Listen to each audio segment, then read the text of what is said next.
그러니까 하나님과 사람 사이에 뭐가 있냐? 항상 소원이 있어요. 바라는 게 있다고요.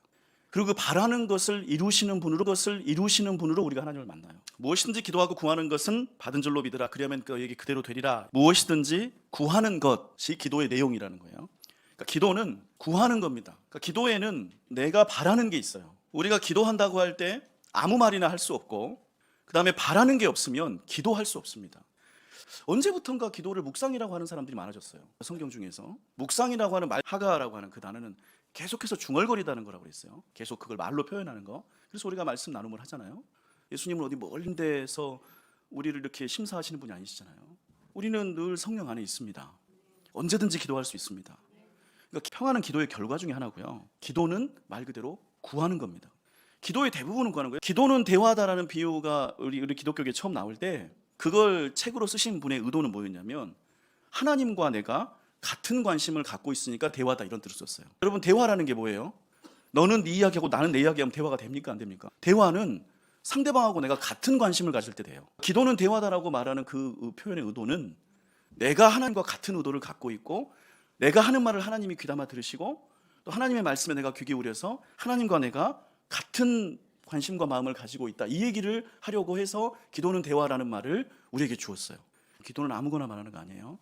기도에는 뭐가 있냐? 기도는 구하는 게 있습니다. 구하는 게 있어야 기도가 됩니다. 기도에서 소원을 담는 게 굉장히 본질적인 것이, 하나님은 하나님과 우리 사람의 관계에서 그 관계를 어떻게 만드냐면 항상 하나님과 우리 사이에 소원을 끼워 넣습니다. 바라는 거.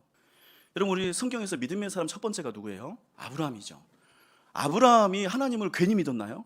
아브라함이 하나님을 왜 믿었나요? 하나님이 그에게 약속을 하셨어요. 내가 너로 큰 민족을 이루고 너의 이름을 창대하게 하리라. 이 약속이 왜 아브라함이 자기 고향을 떠날 정도로 그렇게 크고 좋았어요? 너로 하여금 큰 민족을 이루고 너의 이름을 창대하게 하리라는 말은 사실은 한 가지를 얘기해요. 너에게 아들을 주겠다예요. 아브라함은 아들이 없었잖아요. 아브라함은 불임 부부입니다. 아브라함은 돈이 없는 것도 아니고 아내가 없는 것도 아니고 무슨 고생을 한 것도 아니고, 아브라함은 부족한 게 아무것도 없어요. 뭐가 하나 없었냐?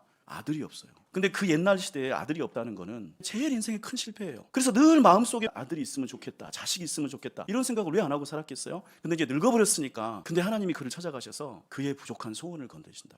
내가 너로 큰 민족을 이루고 너의 이름을 창대하게 하리라. 이 말은 아들이 자식이 없는데 뭐가 어떻게 민족이 생겨요? 하나님이 사람을 부르실 때 어떻게 부르시냐? 우리의 소원을 가지고 얘기하십니다. 여러분, 우리 성경에서 제일 중요하게 등장하는 게 출애굽이죠. 출애굽할 때 사람들이 이집트의 치하에서 노예 생활을 하고 있었어요. 근데 사람들이 한 거는 고된 노동으로 탄식하고 부르짖는 거였어요. 그들이 마음속에 원했던 거는 뭘까요? 자유죠, 자유. 그래서 하나님이 모세를 부르실 때 모세에게 뭐라고 그러세요? 내가 내려가서 그들을 애굽인의 손에서 건져내고 그들을 그 땅으로 인도하여 아름답고 광대한 땅으로 데려가려 하노라. 그들의 마음속에 소원을 넣어줘요. 그래서 이스라엘 사람들이 출애굽합니다. 그러니까 하나님과 사람 사이에 뭐가 있냐? 항상 소원이 있어요. 바라는 게 있다고요. 그리고 그 바라는 것을 이루시는 분으로 우리가 하나님을 만나요. 여러분, 이런 얘기를 하면 어떤 사람들이 굉장히 고상하게 거절해요. 내가 무슨 소원 같은 걸 이루려고 뭐 하나님을 믿는 줄 아냐. 여러분, 예수님도 계속해서 하나님께 소원을 빌었다는 걸 아시나요? 그가 육체에 계실 때에 자기를 죽음에서 능히 구원하실 이에게 심한 통곡과 눈물로 간구와 소원을 올렸고 그의 경건하심으로 말미암아 들으심을 얻었느니라. 히브리서가 예수님을 설명하는 구절입니다. 예수님이 굉장히 고상하게 뭔가 영적인 교류만을 하고 그렇게 사셨을 것 같아요. 아니, 예수님도 통곡과 눈물로 자기 간구와 소원을 하나님께 올려요. 이게 예수님이 드리는 기도예요. 예수님이 새벽 미명에 한적한 곳에 가서 기도하셨다. 거기서 통곡과 눈물로 자기 간구와 소원을 올리는 거라고요. 하나님과 사람의 관계는 구하는 것과 그것을 성취하시는 분의 관계입니다. 우리 신앙에서 가장 근본적으로 표현되는 것을 기도라고 부릅니다. 기도는 구하는 데 시작되고 구하는 것이 분명해야 됩니다. 그리고 구하는 것을 찾아가는 게 우리 기도에서 우리의 신앙이 성장하는 방식이에요. 그러니까 아브라함도 처음에 하나님이 그랬다고 그랬잖아요. 자식이 없어서 그게 자기 삶의 무의미이고 실패이고 허점이었던 아브라함에게 하나님이 사실 아들을 줄 거라고 약속을 하고 데려나왔어요. 그래서 아브라함의 인생은 그 아들을 따라가는 인생입니다. 아들을 기다리고 아들을 낳고 아들을 버리고, 아브라함이 20년을 기다리는 동안에 아들을 안 주시니까 이스마엘 다른 아들을 낳았다가 아니라고 해서 또 아들을 낳은 다음에는 애주중기 키우다가 또 하나님이 그를 죽이라고 그래가지고 죽이면서 자기 믿음을 시험받고, 아브라함의 인생은 전부 이 소원과 관련돼 있어요. 하나님 우리 소원을 다루시면서 우리 인생을 이끌어 가십니다. 이스라엘도 출애굽 과정에서 그 소원을 이루어가면서 어중이 떠중이 탈주민들, 난민들 이런 신세에서 광야를 통해 하나님의 백성들로 성장해 가요. 그 약속의 땅에 들어가는 과정을 통해서 하나님은 우리의 소원을 통해서 우리를 이루십니다. 소원만을 이루는 게 아니라. 그래서 구하는 것에 관한 그 구함이 우리에게 아주 중요해요. 여러분 신앙생활을 깊이 있게 하시길 축복합니다.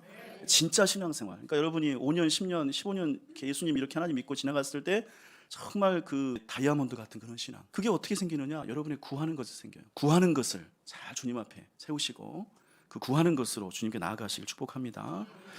우리의 존재가 본질적으로 연약하기 때문에. 여러분 아기를 다 키워보셨잖아요. 아기가 연약해서 못 낳습니까? 아기가 연약하면 싫습니까? 아기가 연약해요. 그래서 아기는 항상 부모에게 요구합니다. 먹을 거를 달라. 나를 재워달라. 요즘 희우는 밤에 음악을 틀어달래요. 저는 시끄러운데 얘는 음악을 틀어달래요. 잠도 혼자 못 자가지고 재워줘야지. 응가도 못 닦고요 혼자. 뭘 제대로 하는 게 없어요. 놀지도 못해가지고 맨날 놀아달래요. 아기는 아기의 삶을 그렇게 살고 있는 거예요. 약한데 그게 못난 게 아니잖아요. 약한데 그게 나쁜 게 아니에요. 우리는 어른이다 이런 생각을 하기 쉽다고요. 하나님 보시기에 우리는 다 애들이지. 일개미들이 있고 여왕개미가 있습니다. 그럼 여왕개미가 일개미들보다 강하죠. 근데 여러분이 여왕개미 만나면 여러분의 손가락 하나로 여왕개미를 버릴 수 있어요. 여왕개미는 강하지 않아요. 다만 여왕개미는 뭔 생각하고 있느냐? 일개미보다 강하대. 그러니까 지가 강한 줄 알아요. 내가 나이 먹어 어른이 돼가지고 내가 강한 줄 알아요. 그러니까 하나님과 우리 사이에 애초에 그런 간격이 있다는 것은 하나님이 그렇게 우리를 지으셨다는 거고, 그래서 그게 나쁜 게 아닙니다. 약함이 타락의 결과인가? 다 죄의 결과인 줄 알아요. 약한 건 나쁜 게 아닙니다. 약해도 선하게 살 수 있고, 약해도 아름다울 수 있고, 약해도 훌륭한 일을 할 수 있어요. 다만 약하니까 우리는 강하신 하나님께 나아가는 거예요. 그래서 구하는 것은 저급한 게 아닌 거예요. 우리는 본래 약하니까. 내가 뭐 나이 먹었다고 50대고 60대다고 해서 강해지는 것도 아니고, 우리는 여전히 약하니까 하나님께 나아가서 우리의 필요를 구하고 주님이 채워주시고 인도하실 것을 구하고 그거를 경험하면서 사는 게 복된 삶이죠. 그러니까 구하는 것은 우리 사람에게 어울리는 일입니다. 그러니까 우리 성도님들 구하시기를 축복합니다. 구하는 거는 창피한 거 아니에요. 구하는 거는 부끄러운 게 아닙니다. 하나님에게 구하시고 그것을 기도하는 거예요.